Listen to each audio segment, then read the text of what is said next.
In today's video, we're going to talk about how long your term should be for term life insurance and when you should cancel your term life insurance policy. There's a lot of mistakes that you can make when purchasing a term life insurance policy and picking the coverage amount. So make sure you stay to the very end of this video to make sure that you learn what all those mistakes are and that you're not making them. What's up, guys? For those of you who do not know me, my name is Philip Sutter. I'm the founder and CEO of Affinity Life, which is an online life insurance platform here in Canada where you can actually view quotes 100% online and apply 100% online as well. So if that sounds interesting to you, I will put the link in the description below and you can check it out. But let's get right into the video. Okay, let's just first talk a little bit about the basics of life insurance and kind of how it works here in Canada and maybe term versus permanent life insurance, pardon me, just so you can get kind of a firm idea of some of the things that I'm talking about in this video. So real quick, basics of life insurance. You have a policy holder. That's the person that owns the life insurance policy. They have a contract with the life insurance company and they agree to, if they pass away, the insurance company agrees to pay their beneficiary, or plural beneficiaries, a lump sum of money. And by the way, the beneficiary could be one person, it could be 2 or 3 or 4 or 5 people, it could be a charity, or it could be a corporation. So there's quite a few different ways that you can structure it. Now, in Canada, we have two main types of life insurance. We have term life insurance and we have permanent life insurance. Of course, we're talking about term life insurance in this video and how long your term should be, but I'll give you guys just a quick little rundown. So term life insurance is really meant to just cover you for a specific period of time. Really, it's the most affordable option. It's probably, in my opinion, the best option for most Canadians, where maybe you're 20, maybe you're 30, maybe you're 40, and you have a need for life insurance because you have loved ones in your life that financially rely upon you.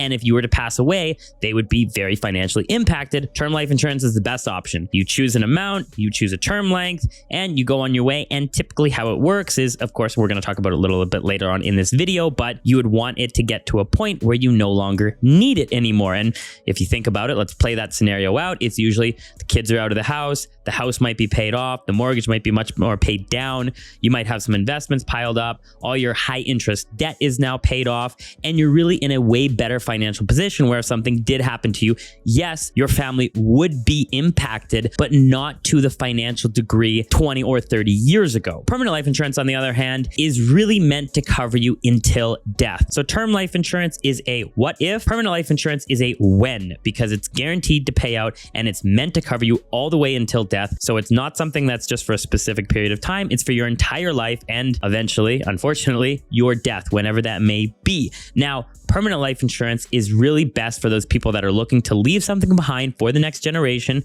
such as maybe their children, their grandchildren, or maybe a charity that they care about. And of course, the other thing is estate planning. So if you know you're going to have taxes upon death, maybe you have a second home, like a vacation property or a cottage, something like that, you know there's going to be taxes upon that at death. Life insurance is a very good and easy way to provide liquidity at death to pay those taxes off and be able to pass that property down to the next generation or wherever you would like it to be passed down. But this video is about term life insurance. So let's get back to term life insurance. So like I mentioned, you can pick a term with term life insurance. Some common terms are term 10, term 20, term 30. There's also term 40, there's term 45, term 50, term to age 65, term to age 100. There's multiple different lengths that you can pick. Now, what happens at the end of your term is one of 3 things is going to happen. Okay. So the number one, you can renew your policy. So what that means is, let's say you started your policy, 30 years old. Okay. And you got a term 10 and you're paying $30 a month for it. Okay.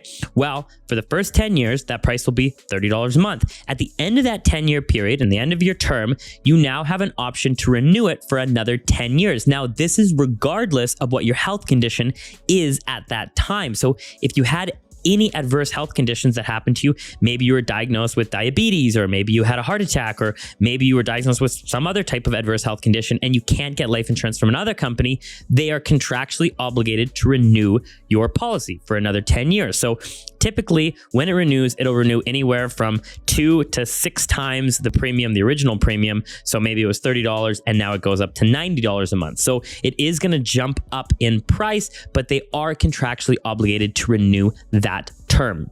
The second option you can do when your term is up is you can elect to convert it into a permanent life insurance policy. So again, most life insurance companies in Canada have this option. Not all of them do, but most of them do. You have the option of converting your term life insurance policy into a permanent life insurance policy. And this feature works very similar to the renewability feature, where if you had any adverse health conditions, it doesn't matter. You can convert it into a permanent policy regardless of what health factors you have at that time. But of course, when you convert it into a permanent life insurance policy, you will convert it at your new attained age. So if you started your policy at age 30 and you wanted to convert it at age 50, you're not going to get prices on a 30-year-old. You're going to get prices on the 50-year-old, of course. And the third option that you can do when your term ends is you can simply cancel it. You can just say, I don't need this life insurance anymore, or I found a better rate from somewhere else, so I just want to cancel my policy. Now, I will say this, usually 9 times out of 10, it's more cost effective to shop the market and get a new policy at the end of the term, whatever it is, 10 or 20 years, instead of renewing. I would only renew your policy if you had some adverse health conditions and you couldn't qualify for another insurance option on the market. But again, 9 times out of 10, if you're still healthy, you're still in good condition, then it's always best, 9 times out of 10, to go on the market and get a new policy. It's going to be much cheaper and much more preferential. Okay, so let's talk about how long your actual coverage amount should be.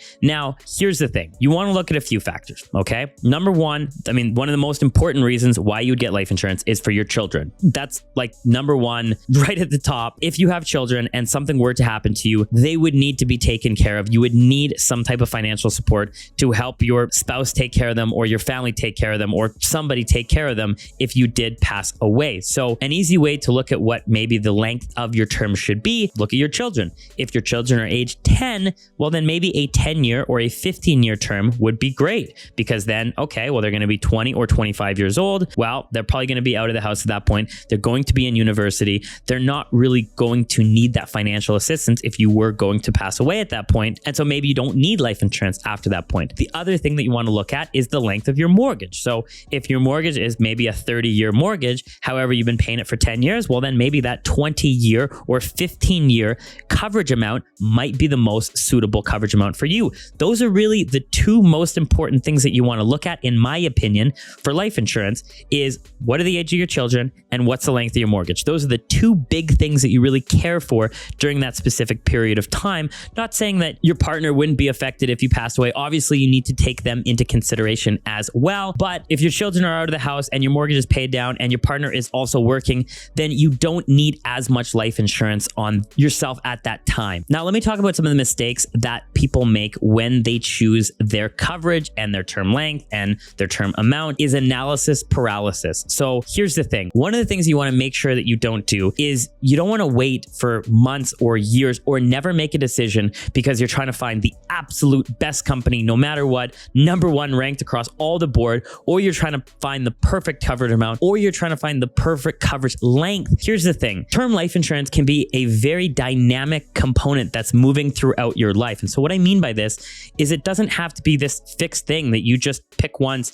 and then forget it for 30 years, okay? So what a lot of people do is maybe they pick a term 10 because at the time, that's all they need. A term 10, $500,000 of coverage. Well, 8 years go by, they reassess the situation. Now they're making a bit more money. The house is paid down a lot more. However, they added 2 kids. Well, let's reassess it at that point. Maybe we need more coverage. You can then, maybe let's add another policy. Let's tack on another policy, keep the existing policy for another 2 years. Maybe at this point, let's get a term 10 or a term 15. So it's not like it's this fixed thing that's static for the rest of your life.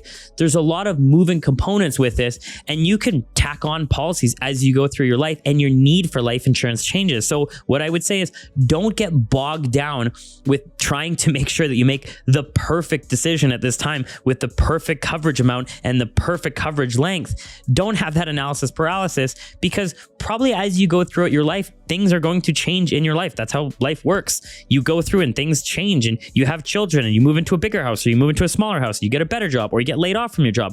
There's so many variables that affect your need for life insurance. So reassess it as you go. If you have a need for term 10, 500,000, that doesn't mean that's the only policy that you can buy for the rest of your life. You can get it at that point and then reassess it in 5 or 6 years if something changes. Maybe add a policy, maybe cancel this policy. So don't get bogged down in trying to pick the perfect thing. Pick something that works for you at this time and reassess it at a future date. I hope that answered your question about how long your term should be and when you should cancel your term. If you guys have any questions, feel free to put them in the comments below. And if you guys are enjoying this content, all I ask is that you give it a thumbs up, and I'll see you guys in the next one.